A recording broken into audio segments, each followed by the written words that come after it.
for us to be able to discuss and also reflect on all these events that have happened since then. Even though these challenges are not unique to South Africa, and many other countries have been identifying some of these strategies and considering what is it that needs to be done in the new way of living. A recent publication of the World Economic Forum entitled "The Future of Jobs in 2025" identified the major drivers of change as well as the kind of skills that are required to adapt to these changes. Critically, the report notes that human-centered skills will become increasingly important and valued. The report also says while analytical skills and thinking remains the most sought after skills, people who exhibit resilience, flexibility, and agility are most likely to prosper in the workplace. But also, it also reports and concludes that these are some of the skills that we all should be looking at. So this summit today, ladies and gentlemen, brings together key role players from all 4 subsectors to contribute to the human resource development of our country. Government is here, led by our Deputy President, Paul Mashatile, and supported by various executive members of government. Business is here, also strongly represented by its leadership, which is very much welcome, as both as providers and beneficiaries of human resource development. Business is also here. Business is also here in their numbers. Organized labor is present here. Trade unions are an essential partner in these discussions, representing the beneficiaries of HRD in the workplace. And we welcome all the leadership of the federations as well as the individual unions. We look forward to the strategic engagements which will be steered towards the South Africa's G20 presidency theme, which said solidarity, equality, and sustainability.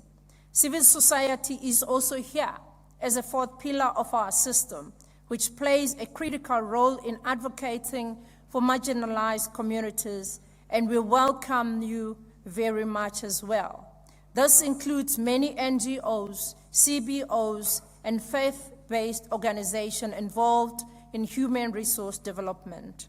Our program for the next 2 days is a full, but also it contains many other aspects that will give us an opportunity to be able to make various inputs. The HRDC Council will be representing both in a summit to conceptualize our HRD strategy, which outlines the interventions towards building educated, skilled, capable state. Some of these may well have changed in these thematic areas that we are going to be working on. Building skills for foundation, building skills for transformed economy and society, and building skills for a capable state. We'll be inviting and re-looking at commitments that were made in 2021 and propose new ways of collaborating under the auspices of this council to drive and support human resource development. We will also, as we are gathering, looking at opportunities to consider the central matter of achieving our national development plan. We know that we have many unemployed people in our communities, and we also know that we have many unfilled positions and jobs out there. Participants at this summit need to look at all of those things. There's a lot of mismatch, but the question is, are we here? Are we equal to the task? Are there things that need to be changed, or are there things that need to be done better? Are these perhaps some of the things that we should be done better than what we have been doing before? Let us hear your voices so that we can change and improve the trajectory of our human resource development agenda. Ladies and gentlemen, we are here to work. We are here to shape what South Africa look at today and tomorrow. And I'm honored, ladies and gentlemen, at this particular time to call the champion of the HRDC Council, who's also a secretariat of the HRDC under the stewardship of our Honorable Deputy President, Minister of Higher Education and Training, Honorable Manamela, to come and give us his address and remarks. But also, he will also invite the Deputy President to come and give the keynote address. Let's give him a round of applause, please.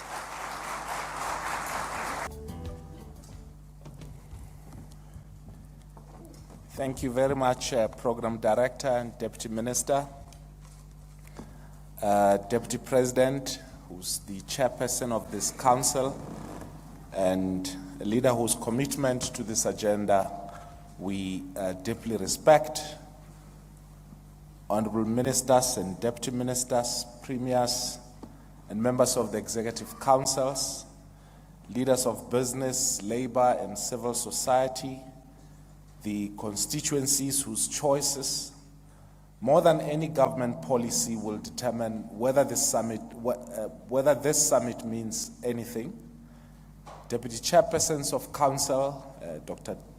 Tembi Kaba and Mr. Duncan Luvuno, former Deputy Chairpersons, Ms. Azola Maekiso and Mr. Bekin Chalinchali, we are grateful for what you've built.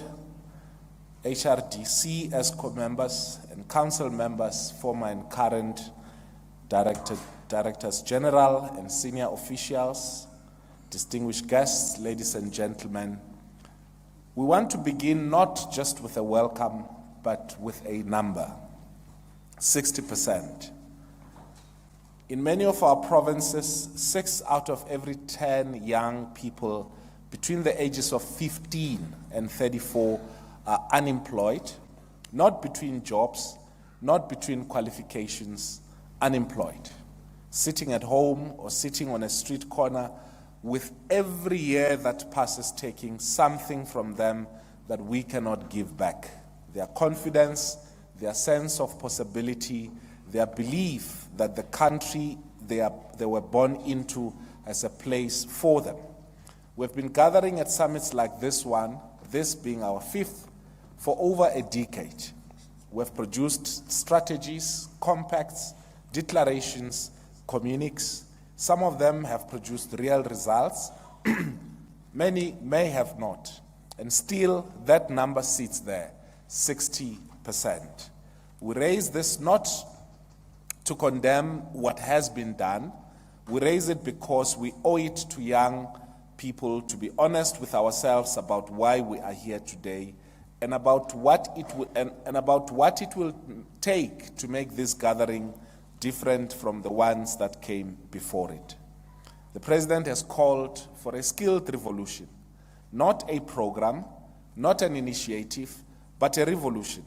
In the State of the Nation address earlier this year, our President was unambiguous. Human capital development is the central national priority of this administration. Not because it sits well in policy documents, but because South Africa cannot grow, cannot create jobs, cannot transform its economy, and cannot build a capable state without the skills to do all these things. That mandate is the political foundation of this summit. Everything we do here, the strategies we are launching, the compacts we are refreshing, and the commitments that we are signing must be understood in that context. This is not a routine biennial gathering, which of course is now a little bit delayed. It is the moment at which the country's social partners decide whether the skills revolution is a government project or a national compact. If it is a government project, it will achieve what most government projects typically achieve, some of it unevenly, but not fast enough. If it is a national compact, if every constituency in this room owns a defined part of the solution and is held publicly accountable for delivering it, then something different becomes possible. The HRDC exists precisely to be the home of that compact. That is why the Deputy President chairs it, and that is why business, labor, civil society, and government sits around the same table. The architecture was designed for exactly this moment. The question before us is whether we are going to use this architecture. The theme that we've chosen, which is living and working in a changing world, is not conference branding. It is a description of the actual condition of the people that we serve. The fourth industrial revolution is not approaching. It is here. Artificial intelligence, Deputy President, your favorite topic, is already shaping what jobs exist, what skills they require, and what it means to be productive. Our speakers today will bring evidence from the World Economic Forum and from leading institutions about the scale and pace of this disruption, greater than most skill systems in the world are currently prepared for. The Just Energy Transition, which we launched a couple of months before, right in this venue, the skills desk, is creating new demand for artisans, technicians, and engineers in sectors that did not exist in their current form 5 years ago. The green economy is growing. The digital economy is itself growing. The platform economy is growing, bringing with it a form of work that does not look like a job in the traditional sense, but is work nonetheless, performed by millions of South Africans who deserves qualifications, protections, and a skills pathway. The good news is that the Reconceptualized Human Resource Development Strategy and Master Skills Plan, which we'll be handing over to you, Deputy President, today, that we are also launching, have tried to account for this changing landscape. This is the most comprehensive and forward-looking national skills framework that South Africa has produced. We are proud of it. The department, together with the Secretariat and the HRDC Exco, working in close collaboration with all constituencies through the council structures, has done serious and sustained work, and the constituencies of this council adopted this strategy, and it now belongs to all of us. But we want to be direct about something else. A strategy, however excellent, does not train anyone. A master skills plan does not place a single young person in a workplace. A summit declaration does not make a firm hire, or make a union support a new qualification pathway, or make a young person in a rural district believe that the public college near them has something real to offer. Documents create the framework. People make the change. And the people in this room are the ones who have to make that change. Let us first start by naming what we believe is working, because we have to acknowledge this and acknowledge that we're not starting on a clean slate. We're seeing genuine collaborations in corners of this system that give us real encouragement. In the basic education sector, a collaboration framework between government, business, and labor has been formalized. A trust established under that framework makes joint programming possible. That is what the HRDC model looks like when it works. The Skills Summit, convened by CETAS, has identified high-impact projects, cross-sectoral programs that are being implemented. The Just Energy Transition has developed a cross-cutting skills plan with shared ownership across affected partners. These are not small things. The architecture of collaboration exists. People are using it in places to real effect. And this summit's job is to take what works in the corners and make it the dominant practice, to move from pockets of collaboration to a systemic compact. But we must also confront the harder things. We have, in some instances, governance issues, not policy problems, because we have the best of those as we celebrated all over the world. Not primarily a funding issue, which I think we agree that if we cut certain inefficiencies, we may be able to redirect funding towards what matters. But one of the key challenges we have is a governance issue. The institutions who have built to implement this strategy are not yet operating at the level that the task requires. Our CETA system holds billions of rands in levy funds and has the potential to transform skills delivery at sector level. In some sectors, it is doing exactly that. In others, the funds are not reaching learners in ways that changes outcomes. We have placed several CETAs under administration, and a serious discussion is taking place, firstly internally in government, and of course it has to come to yourselves as part of the key role players in this regard around the rationalization of CETAs and how we can reorganize the CETA system to ensure that it yields the results that we want. And similarly, the declaration by the President that we have to move and shift in terms of the skills development levy from 20% to 40% are some of the things that we need to do urgently if we are to realize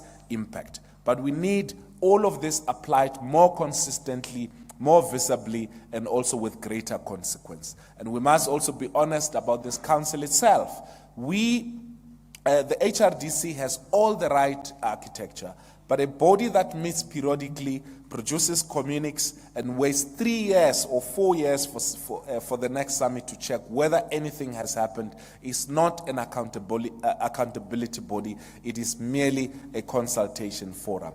We believe this summit's deliberation should surface that question directly. How should we make this structure more effective? We're not going to preempt these conversations, but we believe they need to come out of this summit, some of them. But what we will say is this, that we're prepared to act on what those deliberations have produced, and are of course aware that there may be fatigue on the discussions around the reconceptualization of the HRDC, but we believe that if approached with the same energy of the demand that our mandate requires, we should be able to turn around and ensure that this body becomes as effective under the leadership of the Deputy President. International models show us what is possible. In Saudi Arabia, under their Vision 2030, they have built 13 sector skills councils with named targets and publicly reported performance, overachievement and failure alike, and named and visible.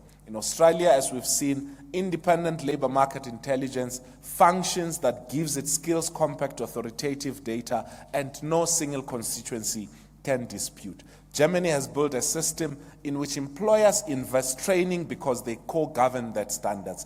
Co-ownership produces co-investment. And in Ireland, we've seen how they've separated the strategic compact body from operational delivery, so each does what it is designed to do. We aspire, as the President said, to attain a dual system in our country, but we cannot have the architecture half-heartedly. We cannot say that we want a dual system without leading from and doing almost, but of course applying it to South African conditions, what the Germans are doing. Or we want a monitoring system as it happens in various other countries, but only commit to be doing those things half-heartedly. We need to ensure that each and every one of our sectors commit, if we are indeed to achieve the set goals and aspirations which we've set ourselves. All of these models, as I said, have something in common. The targets are named, the responsible parties are named, the data is independent, and the public can see whether commitments are made. And this, we believe, Deputy President, is the direction in which we must point through this summit. When we sign the declaration and in this summit, we will also be making commitments. Each constituency, government, business, labor, civil society will be putting its name to obligations. The question we need to resolve is, how do we ensure that we report on the commitments that we're making? Otherwise, that declaration will be nothing but a piece of paper. We've had that there are various preferences, and I think we should be able to get through all of those discussions here in this summit on how do we hold each other accountable. Because if it is only going to be government that accounts and accounts to itself, then therefore what the HRDC would merely become would be beyond it being a compact and just merely a platform where government comes to account. Towards conclusion, Deputy President, for us as government, we are, as the largest delegation here in this room, should obviously lead by example. The commitments that government makes in this declaration should not just be aspirational, but should also be performance obligations. TVET colleges that are not yet, there are TVET colleges, for instance, that are not yet trusted, CETAs that are not yet performing, qualifications frameworks that are not yet responsive. These sit in government's house. that accountability sits with us, and we must accept it. To both organize business, our youth unemployment crisis is not a social problem that business can observe from a distance. It is a structural feature of an economy that is not absorbing the people it educates. The skills development levy you pay, the workplaces you control, the hiring decisions you make, these are the instruments that either close the gap or leave it open. That the compact being signed tomorrow is a performance commitment with a reporting obligations. We ask business to be a genuine partner in designing the reporting model, not to avoid it. If business says to us that we're training young people not relevant to the skills that they want, we therefore need reliable mechanisms that we can trust, so that when TVET colleges train, when CETAs train, when the National Skills Fund train, they are training on the basis of something that is reliable. When our qualifications authorities design qualifications, it should be based on demand. When all of these structures come together into a system that cuts across from early childhood to university, all of this need to speak and be responsive to what the system demand, and not determine what should be the demand from the system. And to organize labor, the skills revolution is not a threat to workers. It is the protection that retraining, upskilling, and new qualifications pathways provide in the face of disruption that is coming, whether we act or not. The question is whether workers face that change with skills and pathways behind them or without.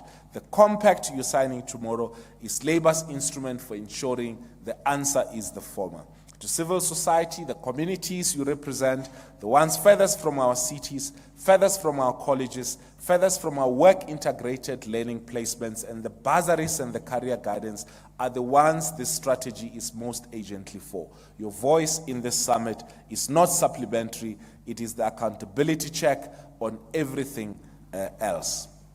So I said that our mandate is to ensure from this summit that we push the mandate from the State of the Nation address in terms of the skills revolution. Therefore, I would like to take this opportunity, Deputy President, Program Director, if you allow me, to have the pleasure to invite the Chairperson of the Council and the Deputy President of the Republic of South Africa, His Excellency Paul Mashatile, to firstly, on behalf of this Council and all its constituencies, receive the Reconceptualized Human Resource Development Strategy and the Master Skills Plan, and also subsequent to that, to also address the summit. Deputy President, the floor is yours. Thank you for listening.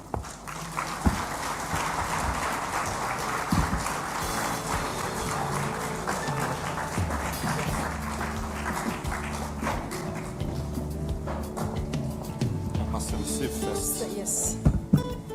Leave this here. When you finish your talk, you will wait as well so that you hand others.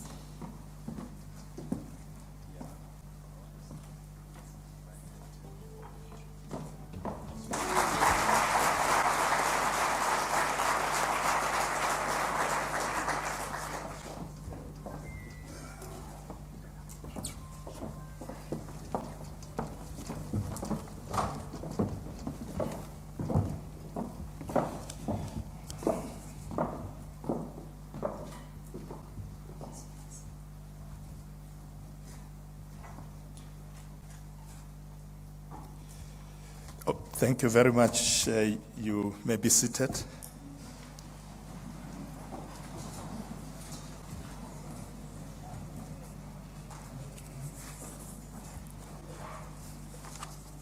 Program Director, Deputy Minister Dube Ngube, Minister of Higher Education and Training, Minister Buti Manamela,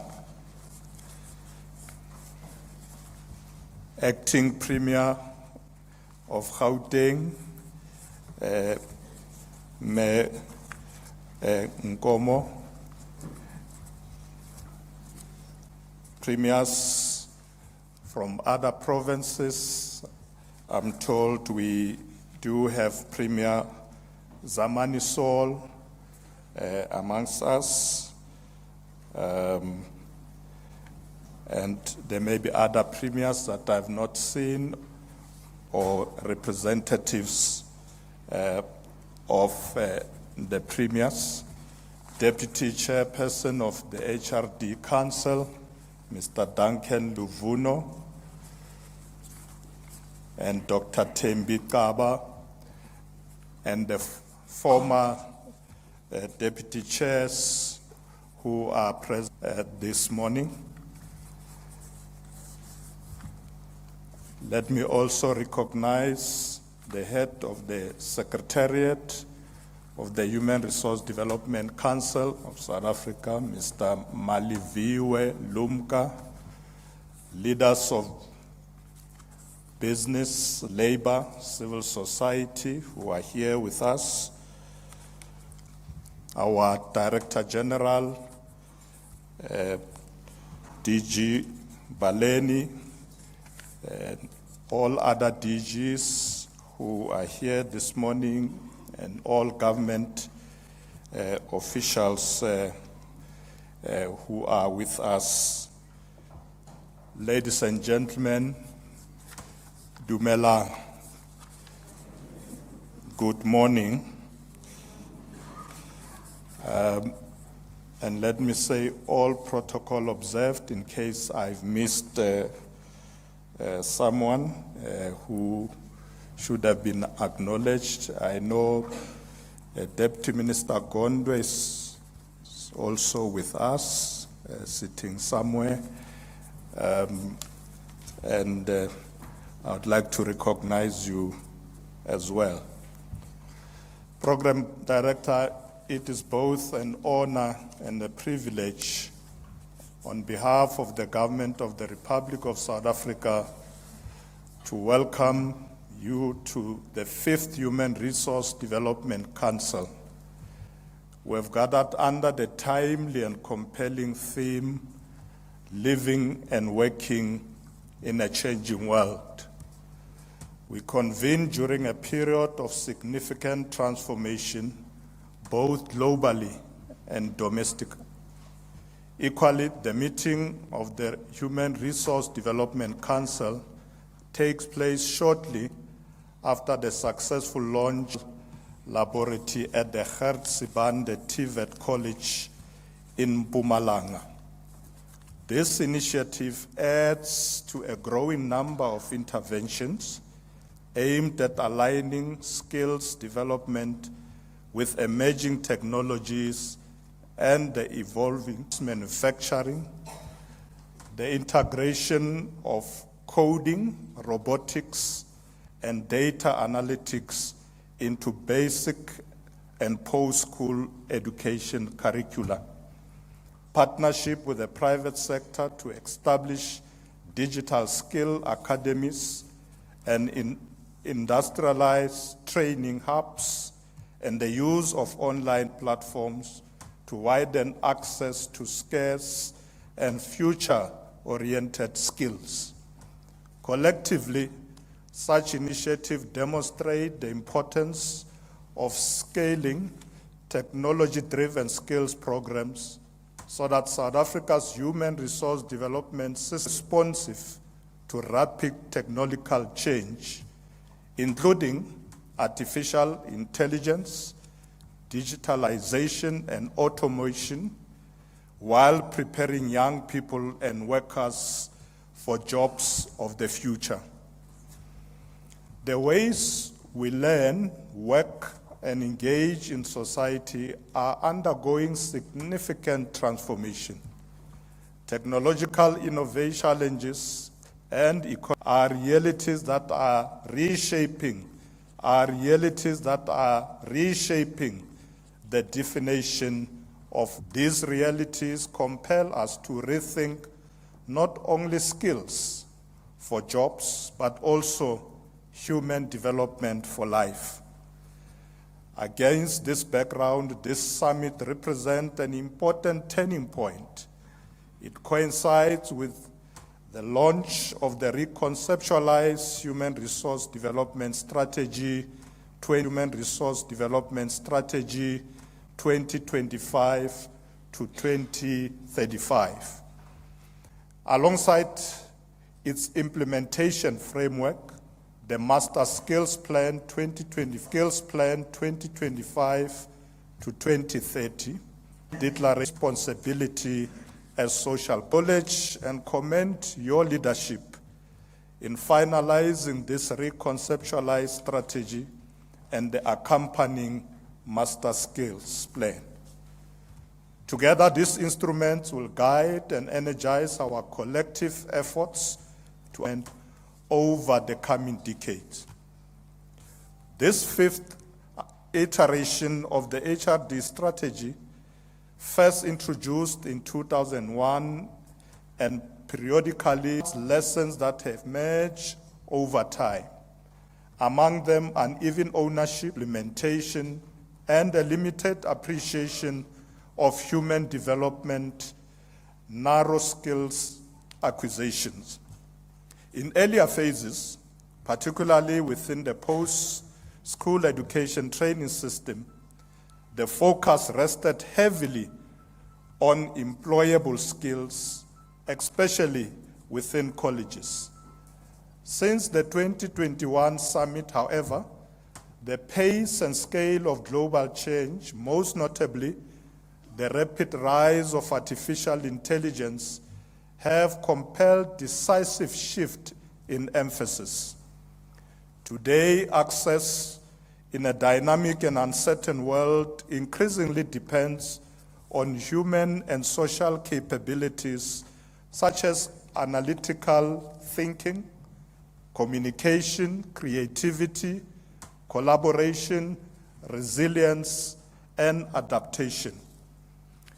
Automation and AI are transforming industries at a speed that often exceeds the ability of education and training systems to respond, leading to a growing skills gap that threatens workforce readiness and economic stability. At the same time, South Africa's youthful population is reshaping workplace culture and expectations, while climate change is redefining how and where people live, learn, and earn, necessitating a shift in educational approaches, better prepare individuals for these evolving challenges. In this environment of a changing world, technical competence alone is no longer sufficient. Ethical leadership, critical thinking, and social capabilities are now equally essential. Our challenge development, it embraces a holistic value chain from early childhood development to lifelong learning, from employability and from economic participation to social cohesion. These instruments, the Reconceptualized HRD strategy and the Master Skills Plan, are launched under the unifying banner of one country, one strategy, one plan. This is a conscious response to the fragmentation, duplication, and uneven execution that have in the past weakened our collective impact. It is also an apt vision for a nation governed through a government of national unity, one that recognizes human development as a shared, all-encompassing national endeavor. As we advance the medium-term development plan, we are acutely aware of the urgency of confronting South Africa's triple challenges of poverty, inequality, and unemployment. This summit must therefore do more than diagnose the problems. It must help us determine how we can act together decisively, coherently, and at scale. The Reconceptualized HRD strategy and the MSP are intended to be practical guides for this joint endeavor. And I trust that by the conclusion of this summit, we will stand ready to commit to their implementation. Ladies and gentlemen, in support of these core policy documents, we are introducing an addendum, a dynamic supporting instrument that the Council will update as circumstances evolve. These documents are the product of extensive consultation across all constituencies. In the interest of progress, the HRD Council has already endorsed the strategy for implementation. In a moment, I will formally hand over copies of the strategy to the leaders of business, organized labor, and civil society. I invite every constituency to reflect carefully on how and where it can contribute to advancing these priorities. This strategy does not replace existing plans and programs. Rather, it aligns them, clarifies national priorities across each thematic area, and strengthens our ability to monitor progress at the macro level. The strategy must be understood as a guide for how we work together. Reports to Council should not be treated as compliance or compliance exercises, but as opportunities to highlight collaboration, problem solving, and shared impact. Guided by the National Development Plan, the Reconceptualized strategy identifies 4 goals and 12 interventions across the HRDC's 3 thematic areas. In schooling, these include early childhood development, reading for meaning, and curricular differentiation, each requiring deep collaboration as we move forward.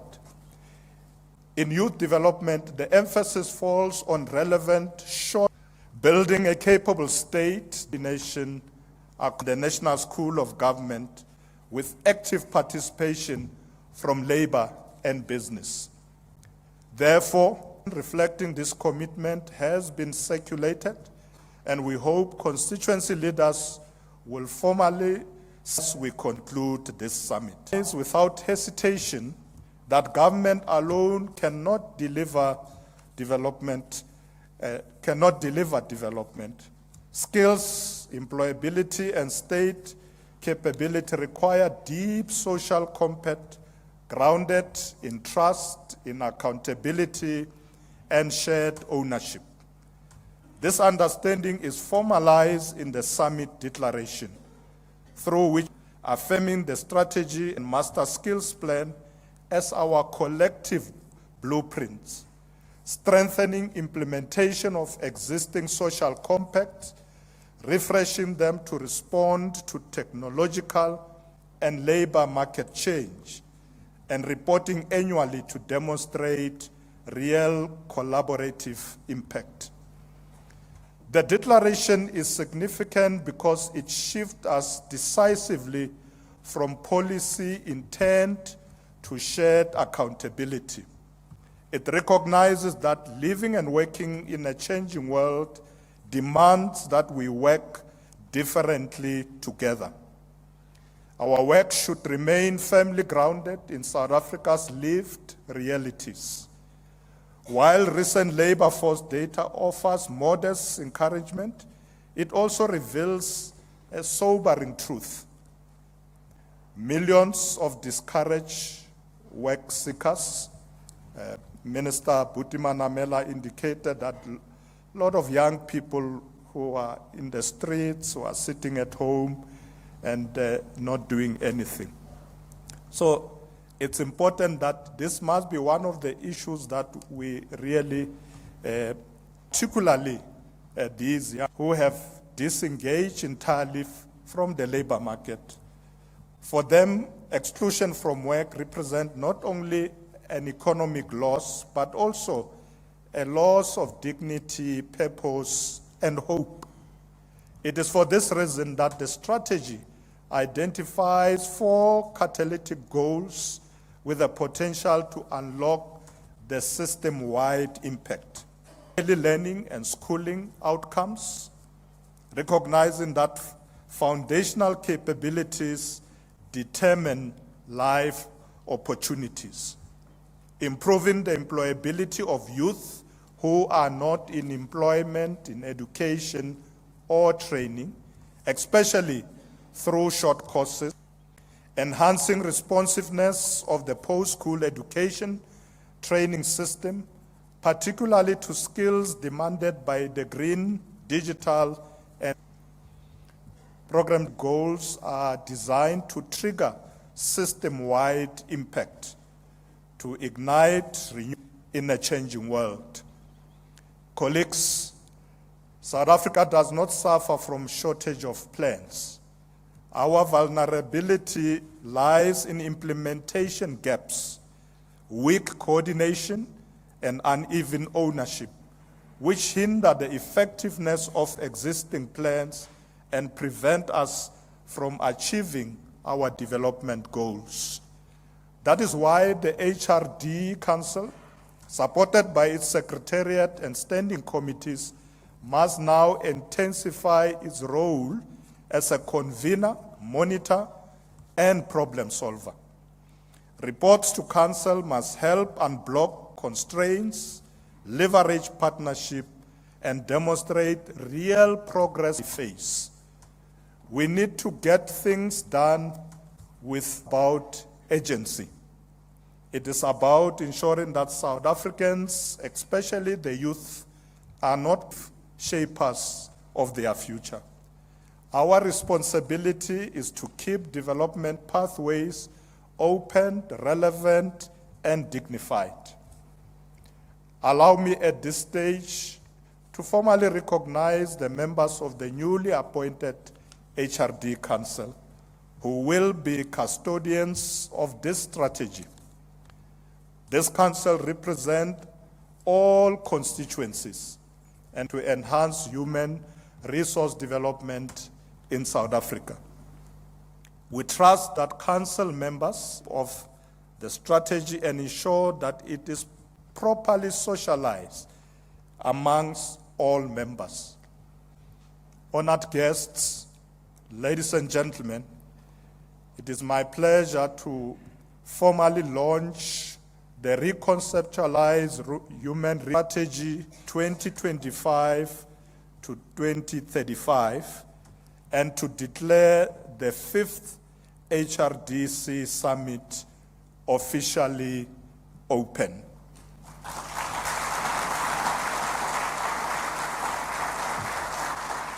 I wish you fruitful deliberation and look forward to receiving your resolutions and recommendations. Akensa Inko.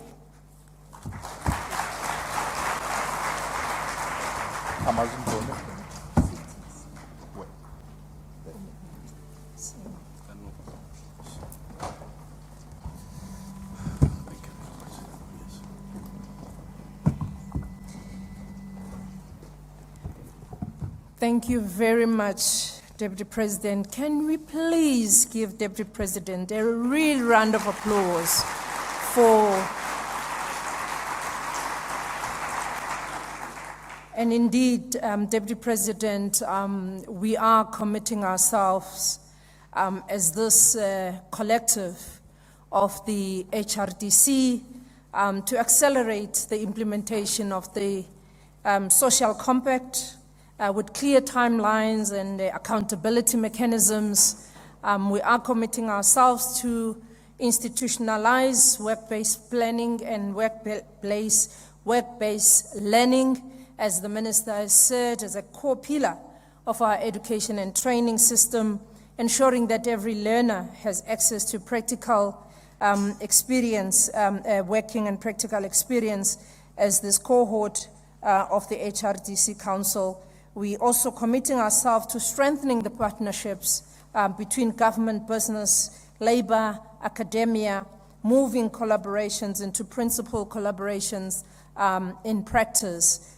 We are committing ourselves to modernize our skills development systems, prioritizing youth, and as well as ensuring that inclusivity, that is women, persons with disability, rural communities, full integrated economic mainstream, and building a responsive and resilient labor market capable of adapting to global shift while safeguarding local livelihood of our communities. And we are very clear about the line of march that you have given us here this morning, that the time for complacency has passed and the era of talk shop has